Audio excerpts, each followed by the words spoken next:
आदाब, मैं मीनाक्षी शोरान हाजिर हूँ दुनिया भर की सोशो इकोनॉमिक और डिप्लोमेटिक इश्यूज पर खास प्रोग्राम लेकर। दुनिया मेरे आगे। हमारे इस खास प्रोग्राम में आज बात ग्लोबल डिप्लोमेसी और G20 फॉरेन मिनिस्टर्स मीटिंग की।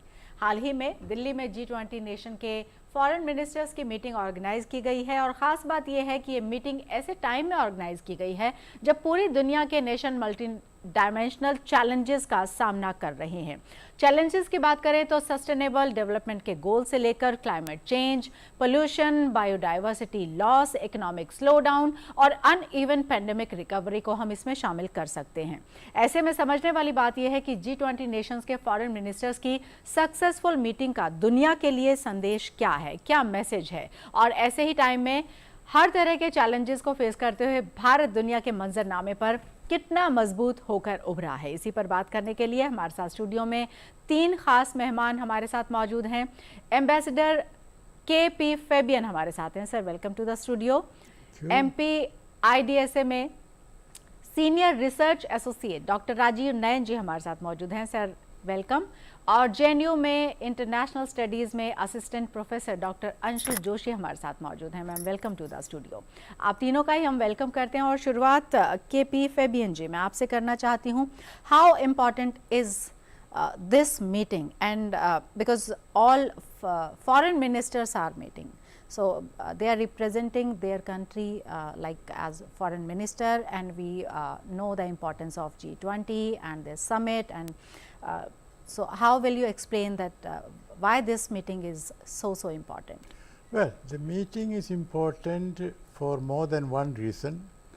The meeting illustrated the complexity of the problems which you yourself listed facing humanity today.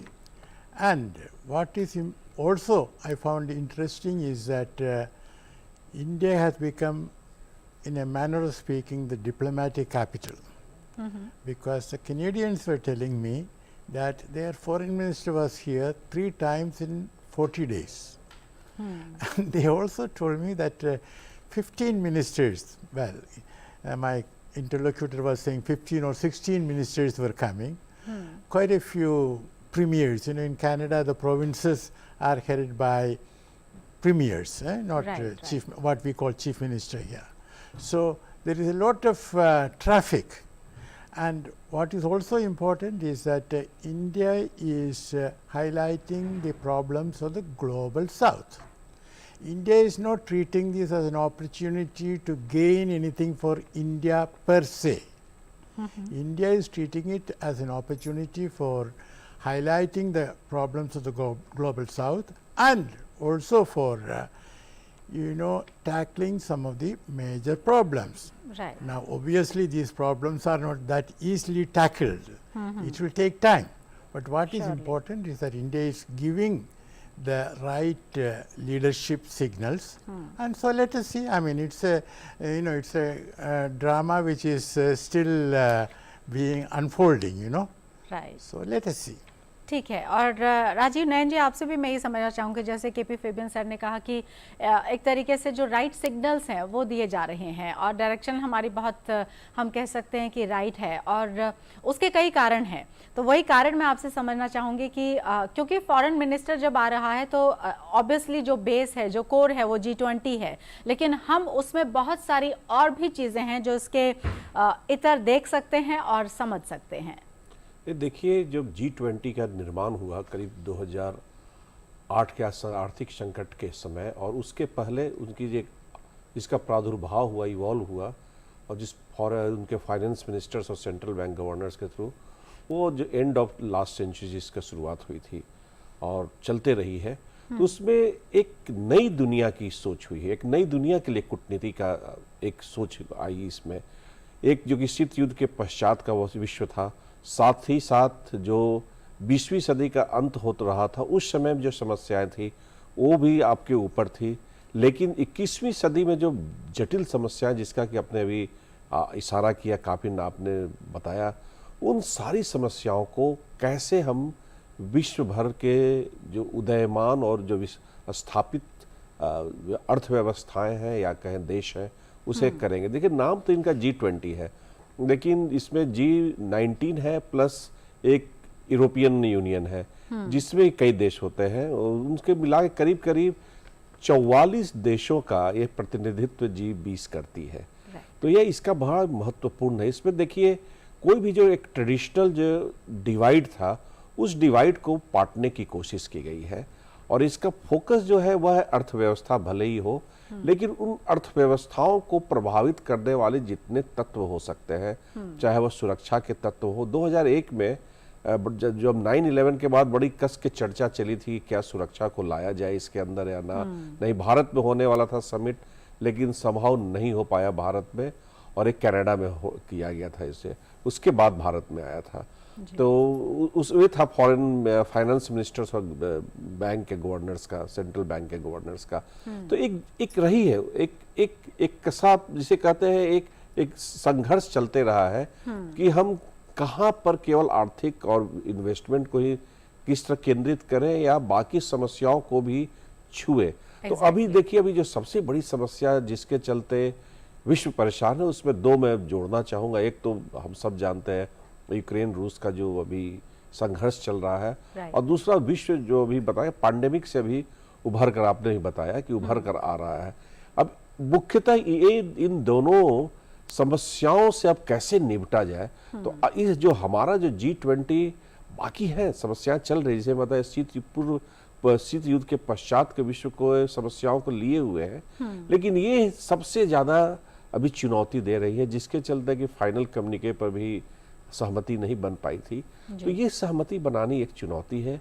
विश्व जानता है कि यह राष्ट्र ही कुछ कर सकते हैं। देखिए यूनिपोलर वर्ल्ड का नहीं है, इसमें हर तरह के देश शामिल है और ये इस कई जिन समस्याओं को समाधान यही 44 कहिए G20 नाम फोरम कहिए लेकिन फोरम G20 रहेगा, देश 44 रहेगा। अभी जैसा कि बताया गया ग्लोबल साउथ की बात की जा रही है।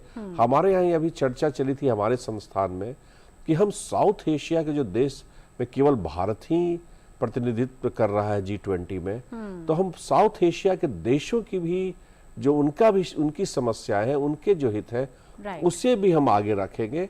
तो एक बड़ा ही इसे कहते हैं कि जिसे आपने बड़ा सही नाम दिया global diplomacy.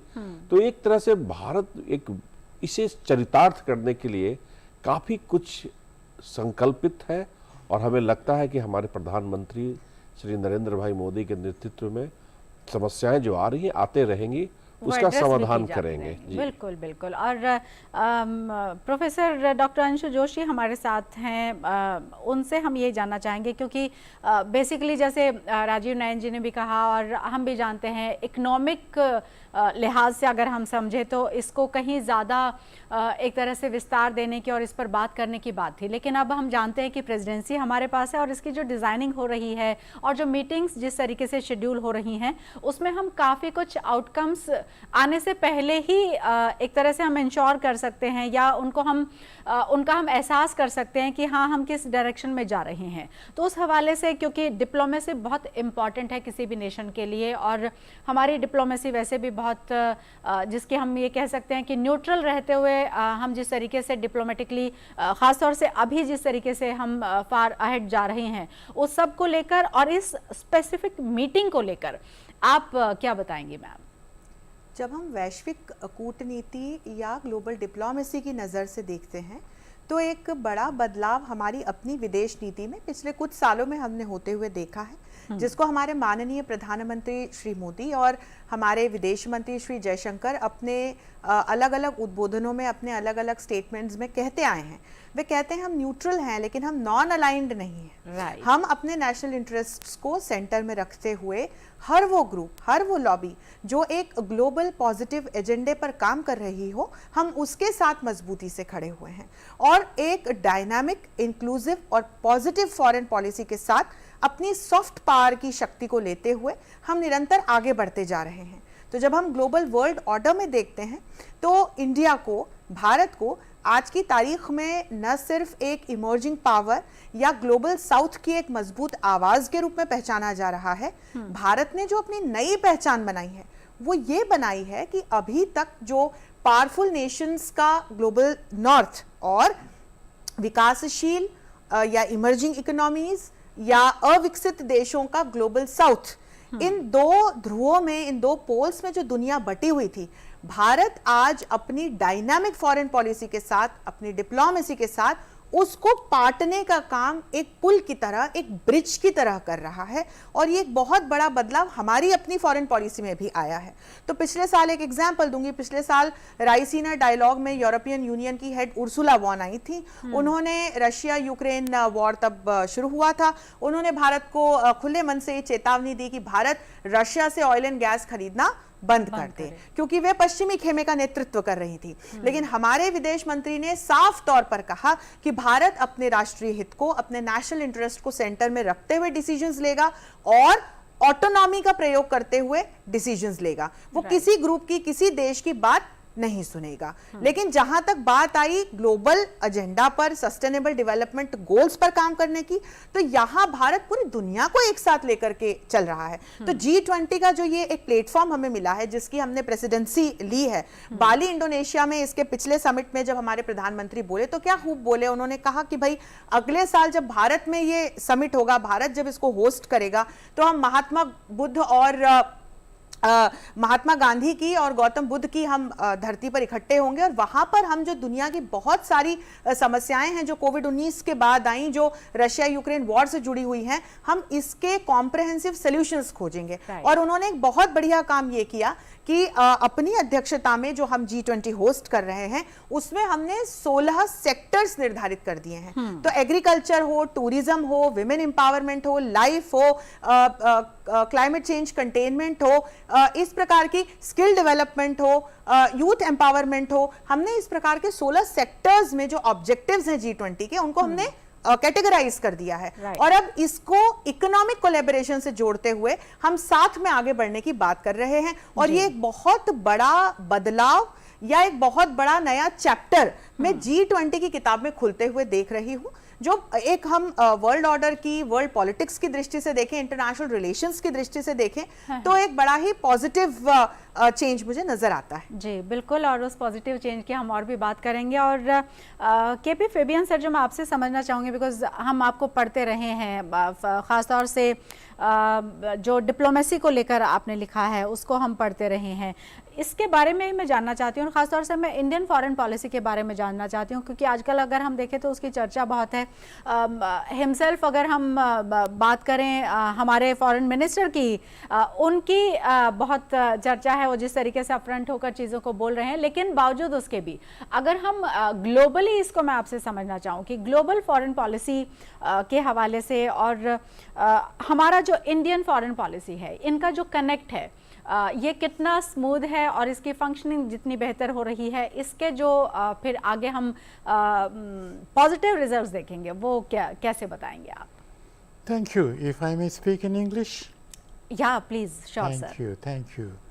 Well, what we witness is a certain clarity in the pronouncements of our foreign minister, which is welcome. Because diplomats have at times a reputation for using so many words without saying anything. So clarity is there, and also structural lucidity. That's all very good, and I think that is something which all others also can benefit from. At the same time, I want to make a general observation, not about Indian diplomacy, but about diplomacy in general. Well, I left diplomacy 22 years ago. And what I see is that globally, public diplomacy seems to have practically replaced what we knew as conventional diplomacy. Okay. Meaning, if A and B have differences or disputes, well, in the old world, they sat together, they discussed, and they tried to arrive at a solution either by sitting at more sessions. They worked out a draft agreement, then they went over it, they made changes and all that. Now what is happening is slightly different. Let me give you a concrete example. Right. Middle of December 2021, President Putin sent 2 draft treaties seeking security guarantees for Russia. One was sent to Washington, the other was sent to Brussels. Obviously, what was sent to Washington is much more important than what was sent to Brussels. Right. Now, instead of immediately engaging in diplomatic negotiations, what President Biden did was to publicly reject, I repeat, publicly reject what President Putin has asked for. You know, President Biden said publicly that Ukraine has every right to join NATO, and that NATO has every right to keep an open door policy. Now, President Biden knew very well that Ukraine was not going to get it. Nevertheless, he said it. So, that is why I said there was no conventional diplomacy, and that is why we had the war.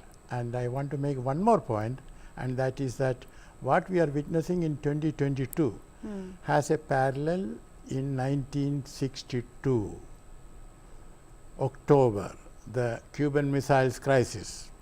The only difference is that, you know, when Soviet missiles were deployed in Cuba, President Kennedy did not say that Cuba has every right to follow its own defense policy. He said, take them out. You can't have them too close to my borders. But what is wonderful is that that generation of 1962 had the diplomatic maturity to sit down, talk it over, and resolve the crisis before it exploded into a war which could have been a nuclear war. I am sorry to say that a 2022 generation doesn't seem to have the same diplomatic maturity. All right, but still we can assume and sense maybe different voice from other sectors और sections में भी क्योंकि कुछ लोगों का ये कहना है कि कुछ देश ख़ास तौर से जिसमें हिंदुस्तान का भी नाम लिया जाता है कि वो काफ़ी मैच्योर हुए हैं, और कुछ का ये कहना है कि और ये मैच्योरिटी और ये बाकी सब चीज़ें जितने भी हाल फिलहाल जिस तरह के रिश्ते हमारे दूसरे देशों के साथ हैं उसमें नज़र भी आ रही है।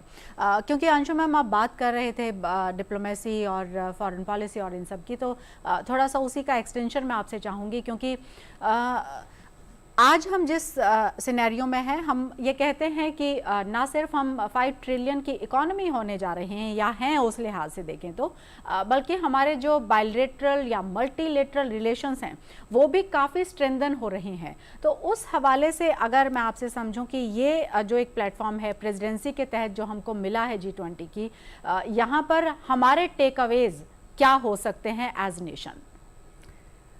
जैसा कि मैंने कहा कि जब हम फॉरेन पॉलिसी की नज़र से देखते हैं तो एक बड़ा बदलाव हम अपने अंदर पिछले कुछ सालों में लेकर के आए, और हम डिप्लोमेसी और फॉरेन पॉलिसी को इंटरचेंजेबली यूज़ कर लेते हैं। लेकिन दरअसल डिप्लोमेसी एक टूल है जिसके ज़रिए हम अपनी फॉरेन पॉलिसी को एग्जीक्यूट करते हैं, और डिप्लोमेसी के बहुत सारे तरीके हैं, बहुत सारे टाइप्स हैं, उस पर नहीं जाऊँगी। लेकिन इस फॉरेन पॉलिसी में हमने अपने कल्चरल कनेक्ट को, हमने पीपल टू पीपल कनेक्ट को, हमने डेमोक्रेटिक वैल्यूज़ को एक फोकस पे रखा, और इसके साथ हम आगे बढ़े। तो इसके साथ ही अब G20 की प्रेसिडेंसी पे आऊँगी। जब हमें G20 की प्रेसिडेंसी मिली तो अब तक हम देखते आए कि इस प्रकार के इतने इम्पॉर्टेंट इंटरनेशनल प्लेटफॉर्म पर भी हम देखते थे कि डेवलप्ड नेशंस की आवाज़ गूंजती थी। तो हमारे माननीय प्रधानमंत्री ने इसमें क्या बदलाव लेकर के वे आए? उन्होंने इसको डेमोक्रेटाइज करने की कोशिश की।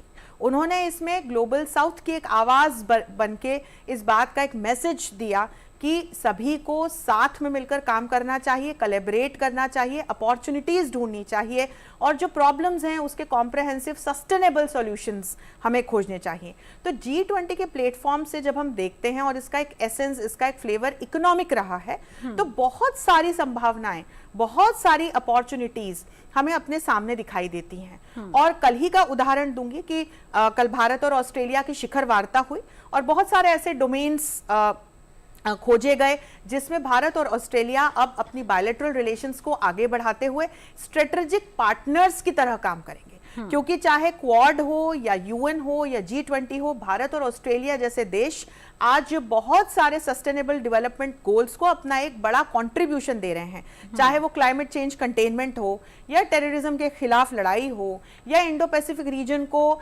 पीसफुल, स्टेबल और प्रॉस्परस रखने की बात हो। ये दोनों ही देश इन क्षेत्रों में एक साथ काम कर रहे हैं मल्टीलेटरल लेवल पर, तो अब दोनों बायलेटरल लेवल पर जुड़े, तो भारत को एक बहुत बढ़िया मौका ये मिल रहा है कि जो सस्टेनेबल डेवलपमेंट गोल्स हमने ग्लोबल लेवल पे सेट किए उसे G20 के माध्यम से हम डेमोक्रेटाइज करके न सिर्फ कंट्री लेवल पर भी उस पे क्या काम हो रहा है उसमें हम कोलैबोरेट करें, हम उसे ग्रास रूट लेवल तक लेकर के जाएं। और इसका एक एग्जांपल दूंगी, आज G20 क्या है, उसकी क्या बैठकें हो रही है, कौन कहां आ रहा है, इसकी जानकारी अमूमन हमारे सभी भारतीयों को पता चल रही है। हमारा हर भारतीय G20 के पोर्टल के जरिए जुड़ गया है, जिसमें वो अपने कोई सुझाव, शिकायतें या अपनी तरफ से कुछ ऑब्जेक्टिव्स उसमें जोड़ पा रहा है। तो भारत ने क्या किया, भारत ने ग्रास रूट लेवल के एक आम व्यक्ति को G20 के माध्यम से ग्लोबल ऑब्जेक्टिव्स के साथ जोड़ दिया। राइट। और अब आप हमारे नेशनल प्रोग्राम्स को देखिए, जब हम अपनी विमेन एम्पावरमेंट की योजनाएं चलाते हैं, चाहे उज्ज्वला योजना हो, बेटी बढ़ाओ बेटी बचाओ बेटी पढ़ाओ योजना हो, चाहे प्रधानमंत्री आवास योजना में महिलाओं को प्रायोरिटी देने की बात हो, तो हम जो ये विमेन एम्पावरमेंट की योजनाएं चला रहे हैं, देखिए हमारी जो गांव-गांव में बैठी हुई बहनें हैं, न सिर्फ वो इससे बेनिफिट ले रही हैं, आप देखिए ये एक सस्टेनेबल डेवलपमेंट गोल है ग्लोबल लेवल पे, जिसको हम अपना एक कंट्रीब्यूशन दे रहे हैं। और जब आप G20 के पोर्टल पर जाकर के देखेंगे तो आपको ये तमाम जानकारी वहां पर मिल जाएगी। तो हमने क्या किया, as a country, as a voice of south, हमने इसे डेमोक्रेटाइज कर दिया। और ये एक बहुत बड़ा कंट्रीब्यूशन G20 के माध्यम से, अपनी फॉरेन पॉलिसी के माध्यम से आज हम ग्लोबल लेवल पर दे रहे हैं। बिल्कुल, और उसका हमें असर नज़र भी आ रहा है, क्योंकि every citizen of India can connect really well with G20। चाहे हम 200 शहरों में इसको करने की बात कर लें, या होर्डिंग्स और बैनर्स और पोस्टर्स और डिजिटल कैंपेन्स जो है उसके थ्रू देख लें, तो एक तरीके से हम ये कह सकते हैं कि ये बहुत ही अच्छी पहल है कि एग्जीक्यूशन जब तक चीज़ों का होगा उससे पहले कनेक्ट हमको देखने को मिल रहा है। राजीव नयन जी, जो मैं आपसे समझना चाहती हूँ वो स्ट्रेटेजिकली की अगर हम बात करें तो वो आप कैसे हमको और बेहतर ढंग से समझा पाएंगे, क्योंकि दिस इज़ वेरी इंपॉर्टेंट कि कैसे स्ट्रेटेजाइज किया जाए चीज़ों को, उनके इम्प्लीमेंटेशन से लेकर एग्जीक्यूशन से लेकर कैसे एक वो पूरा का पूरा रोड मैप बने, और उसका फिर हम एक जो पॉजिटिव इम्पैक्ट है असर के तौर पर भी वो भी हम देख पाएँ। देखिए, जब G20 की अवधारणा हुई तो इसे एक तरह से कहा जाए कि इनफॉर्मल इंटरनेशनल ऑर्गेनाइजेशन के रूप में इसे देखा जाता है। तो इसे बहुत सारे विद्वान, चाहे वो कंस्ट्रक्टिविस्ट हो या यहाँ तक कि रियलिस्ट लोगों ने भी कहा कि बड़ा ही thin line of thin order इसमें लाया गया, थिन रूल्स इसमें लाए गए, क्योंकि इसमें जो गाइडलाइंस है, कोई जिसको कन्वेंशन या एक्ट इसमें नहीं आती है, तो बाइंडिंग भी नहीं है। तो इससे होता है कि आपको अपनी पसंद है कि आप, जैसा भी हमने बात की, किस तरह से आप राष्ट्रीय स्तर पर आप इनको इम्प्लीमेंट करते हैं। तो एक बड़ी फ्लेक्सिबिलिटी दी गई, आपको एक ब्रॉड गाइडलाइंस दे दिया गया, और उस गाइडलाइंस को आप किस तरह से अपने देश के कानून और देश की व्यवस्था के अनुसार ढाल पाते हैं, तो वह ढालने की आज़ादी दे गई। और उससे हो सकता है कई लोग का एक एलिमेंट्स या 2 एलिमेंट्स छूट गए तो उनका क्या होगा, तो उस पर भी स्वच्छंदता है। कम से कम वो व्यक्ति छोड़कर तो संगठन नहीं जाएगा कि नहीं आप रहिए, बाकी सारे प्रोग्राम के साथ जुड़े रहिए। तो ये एक बहुत बड़ी उपलब्धि G20 की है। और देखिए, इनके जो आपने कही गई क्वाड की बात कही गई, अंशु जी ने बोली, चाहे किस तरह से बायलैटरली भी होता है, तो जहाँ से आपको एक मदद मिल सकती है और जहाँ से आप साथ मिलकर कार्य कर सकते हैं, वो आप डिफरेंट प्लेटफॉर्म्स पे भी कर सकते हैं। जैसे हम क्वाड के साथ साथ कई सारे संगठनों के छोटे छोटे समूह जो है, जो आज के जो ग्लोबल डिप्लोमेसी आप जिसको कह रही हैं, उसका एक नया चरित्र उभर कर आया है। एक है कि बड़ा आप यूनिवर्सल ऑर्गेनाइजेशन यूनाइटेड नेशंस जैसा है, कुछ WTO की भी इसमें बात की गई है, ब्रिटेन वुड्स को भी, किसी भी संगठन को छोड़ा नहीं गया है। और उन सारे संगठनों से आप जितना निचोड़ सकते हैं और जन कल्याण के लिए आप इसका इस्तेमाल कर सकते हैं, वो करने की आपको स्वच्छंदता मिल गई है, क्योंकि इसका जो एक चरित्र जब मैं बताया वैसा बनाया गया है। तो आप गोल को काफ़ी, जो आपने ऑब्जेक्टिव्स, इसमें ब्रॉड ऑब्जेक्टिव्स जो है, उन्हें आप काफ़ी आगे तक ले जा सकते हैं। तो ये एक बड़ा ही इसकी जो न्यू स्ट्रेटजी, इसकी नई रणनीति इस संगठन की गई थी कि भाई अब ये मत कहिए, जैसे कई बार होती है कि बात की डेमोक्रेटिक कंट्रीज, नॉन ऑथोरिटेरियन, वो भी डिवाइड को खत्म कर दिया गया, क्योंकि यहाँ पर चीन जैसा देश है, उससे शायद ही उसे कभी भी जनतंत्र से प्यार हो, लेकिन वह एक स्थायित्व देने के लिए, विश्व स्थायित्व देने के लिए वो जो पहल कर सकता है उसे लाया गया है। और जैसे थोड़ी देर पहले मैंने कहा था कि सुरक्षा से ऐसे कई विषय है, इसमें अगर आप देखेंगे जो विषयों को चुना गया है और आज के दिन में जो उभर कर नॉन ट्रेडिशनल सिक्योरिटी की हम जो बात करते हैं, गैर परंपरागत जो सुरक्षा के जो विषय है, उन्हें भी इसमें शामिल किया गया है और दोनों को बड़ा अच्छे तरीके से सामंजस्य स्थापित किया गया है।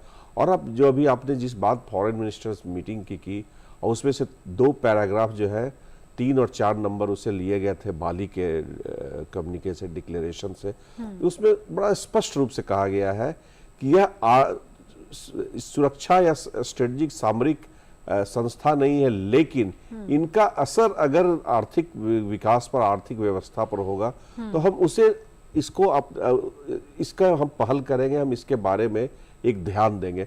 तो ये एक नई स्ट्रेटजी आई कि किस तरह से सेंटर कोर में आप आर्थिक विषयों को रख सकते हैं, लेकिन बाकी पर आप नजरअंदाज नहीं कर सकते हैं। यह एक नई, जिसे कहते हैं रणनीति, इसमें शामिल की गई थी। आप जैसे भारत एक बड़ा ही बाली में एक राष्ट्र उभर कर ऐसा आया जो सारे राष्ट्रों को समेट सकता था, और इसी ने एक जो भूमिका जिसका कि पाश्चात्य देश, यहाँ तक कि फाइनेंशियल टाइम्स से लेकर वॉशिंगटन पोस्ट तक ने भी सराहना की भारत की उस रोल की, उस भूमिका की, कि आपने कम्युनिके को सक्सेसफुल बनाया, कम्युनिके को एक्सेप्टेबल बनाया। तो देखिए इसमें एक ऐसी नीति आनी चाहिए जो अभी हमने बात की 44 देश है, केवल G20 हम बोलते हैं लेकिन 44 देश है, इन सबको आप एक्सेप्टेबल हो, इन सबको स्वीकार्य हो, तो आपको एक रणनीति सबसे बड़ी वैसी बनानी होगी। तो इसके लिए क्या करना होगा, आपको एक ब्रॉड प्रिंसिपल्स उसको अपनाने होंगे और छोटे छोटे प्रोग्राम, जैसा अभी बोला कि कई माध्यम से आप उसको क्रियान्वयन कर सकते हैं। समय निकालकर आप स्टूडियो में आए। राजीव नयन जी आपका, केपी फेबियन सर आपका भी बहुत बहुत शुक्रिया, आप तीनों का ही। और हमारे इस खास पेशकश में फ़िलहाल के लिए इतना ही। उम्मीद करते हैं कि आपको हमारा ये प्रोग्राम अच्छा लगा होगा। आप अपनी राय इस पर हम तक भिजवा सकते हैं। इसके लिए हमारा email ID है ddurduspecials@gmail.com। हमारी पूरी टीम को इजाज़त दीजिए। आदाब।